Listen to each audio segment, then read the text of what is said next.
Show of hands. All right, that means you.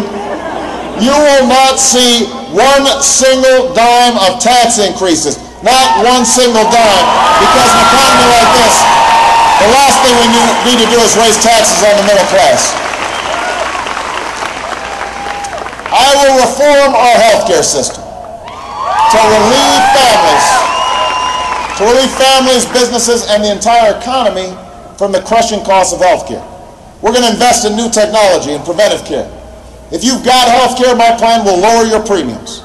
If you don't, you'll be able to get the same kind of coverage that members of Congress give themselves.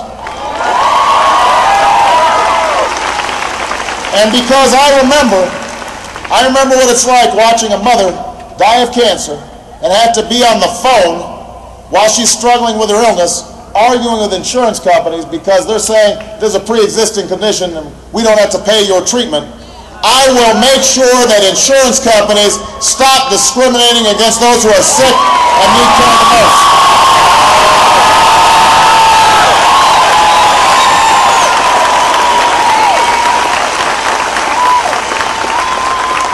To create new jobs, I'll invest in rebuilding our crumbling infrastructure, our roads, our schools, our bridges, broadband lines that reach into rural communities so everybody's plugged into the internet, a new electricity grid so we can get new power to places that need it.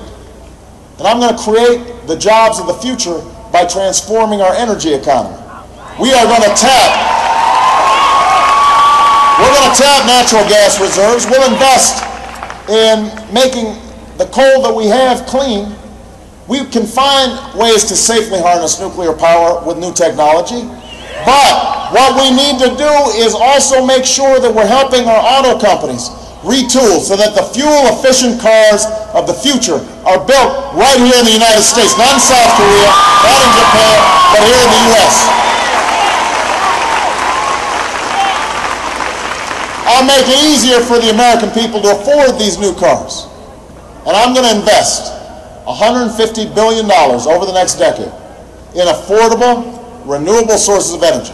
Wind power, solar power, the next generation of biofuels. Investments that lead to new industries and 5 million new jobs that pay well and can't be outsourced. Imagine if we open up those old factories now making wind turbines or making solar panels. Imagine if we hire young people in inner cities and rural areas to get to work weatherizing buildings so that they're more energy efficient. Imagine if we go to farms that have been struggling for years and say, grow switchgrass that can create new biofuels. Not only can we end our dependence on Middle Eastern oil in 10 years, but we can also finally deal with the critical issue of global warming, because Nevada, you're hot enough. You don't want to be hotter. We are going to solve this problem in this generation. And by the way, if people tell you we can't afford these things, if they tell you we can't afford to rebuild America and put Americans back to work, you just remind them we are spending $10 billion a month in Iraq. They've got a $79 billion surplus. If we can spend $10 billion in Iraq, we can spend it right here in Nevada, right here in UNR.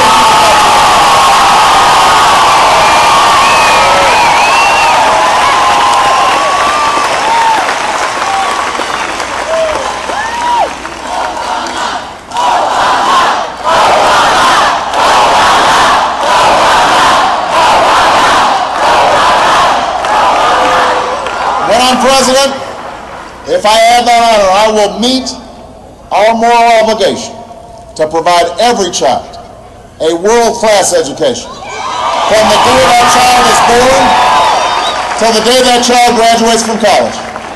Because it will take nothing less to compete in the global economy. That means I'll invest in early childhood education. I'll recruit an army of new teachers. We will pay them higher salaries. And we will give them more support. And in exchange, I will ask for higher standards and more accountability. And we will send a message to parents. Parents, you've got a parent too. You've got to turn off the TV set and put away the video games kids and instill a thirst for knowledge, because that's how we're going to move America forward.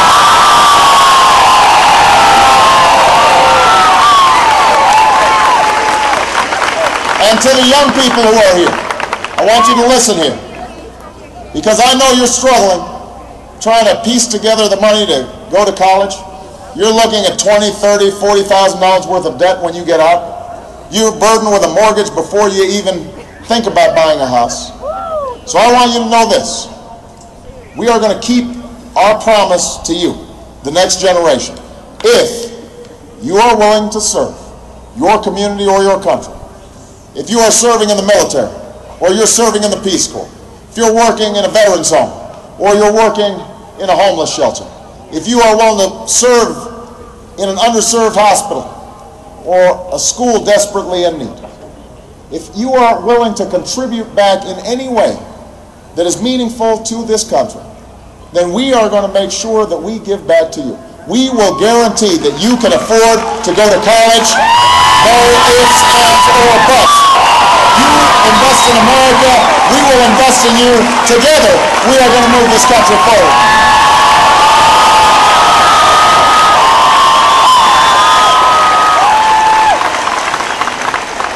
And finally, I will modernize our outdated financial regulations. We're going to put in place the common sense rules of the road that I've been calling for since March. Rules that will keep our market free and fair and honest. Rules that will make sure Wall Street can never get away with the stunts that caused this crisis again. I will take power away from the corporate lobbyists who think they can stand in the way of these reforms. I've done it in Illinois, I've done it in Washington. They have not funded my campaign, they will not run my White House, and they will not drown out the voices of the American people.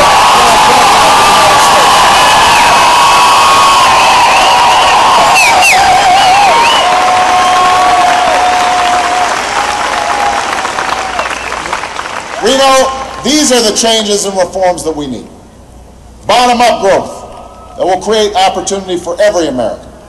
Investment in the technology and innovation and discovery that will restore prosperity and lead to new jobs and a new economy for the 21st century. Common sense regulations for our financial system that will prevent a crisis like this from happening again. Now, I won't pretend that any of this is going to be easy. It won't be. It's going to be hard. I don't pretend that this is not going to come with a cost. There are going to be costs. We all need to sacrifice. We're all going to need to put our weight behind these changes, because now more than ever, we're all in this together. What this crisis has taught us is, at the end of the day, there's no real separation between Main Street and Wall Street. There's only the road we're traveling on as Americans. And we will rise or fall on that journey as one nation, as one people. Now, this country and the dream it represents are being tested in a way that we haven't seen in nearly a century. And future generations will judge our century by how we respond to this test. Will they say that this was a time when America lost its way and lost its purpose? When we allowed our own petty differences and broken politics to plunge this country into a dark and painful recession?